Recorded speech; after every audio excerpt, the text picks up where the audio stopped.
Pantarasi. Pangsi. Ini kopi Arabica apa Robusta? Robusta. Robusta.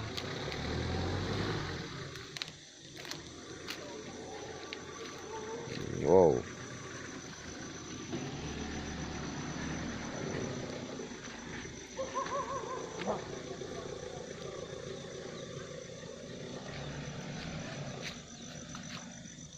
Ini saharuji kan hari pangkas, hari pangkas pucuk.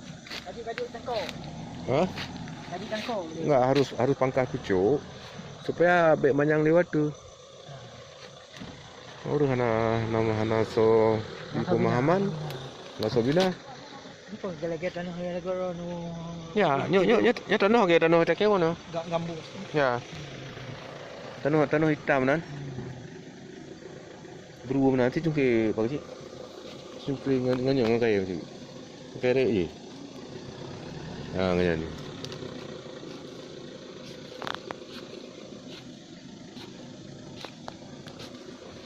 Dana padat dah. Tanah mai gelang eh. Tanah mai gelang mana macam. yang jauh. Ya.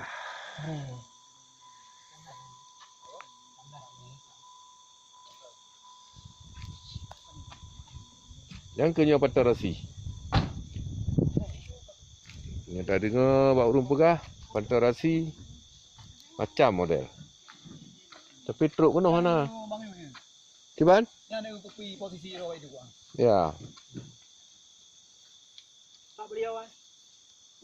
Bantu kat itu dulu. Mana ke?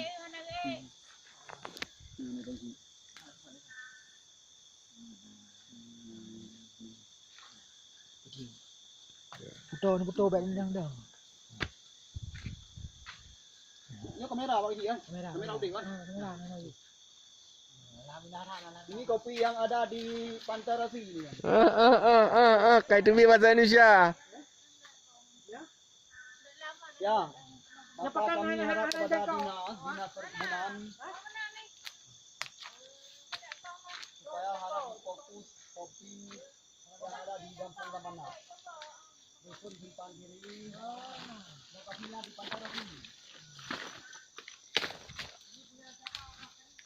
Punya Pantarasi. Pantarasi yang ada di Pantarasi. Katakan Bang Malo.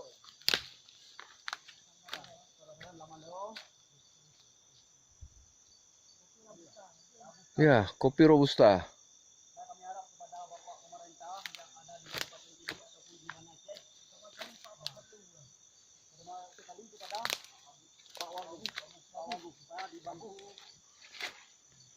Mantap. Pantarasi. Kopi yang ada di Kampung Lamana, Pantarasi, Simpang Kiri.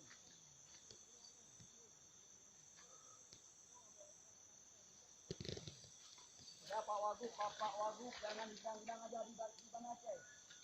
Ini cuma lihat buktinya.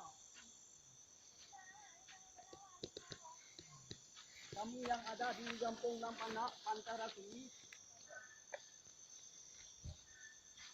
Simpang Kiri. Ini punya Pantarasi. Ini punya Pantarasi yang ada di dusun Simpang Kiri.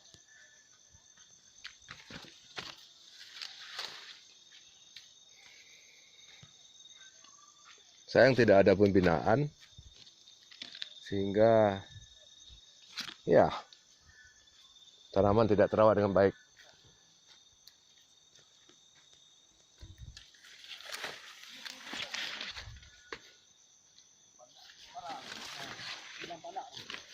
Dusun Simpang Kiri. Simpang Kiri. Wah, lokasinya di Pantarasi. Lokasinya di Pantarasi. Perfect. Kayak gini kopi kan. Ini paling bagus Ya. kopinya.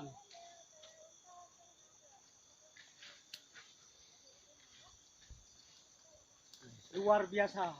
Nah, Oke. Ini Pak Cik. Luar biasa. Ini Pak Cik yang ada di Pulau Senong.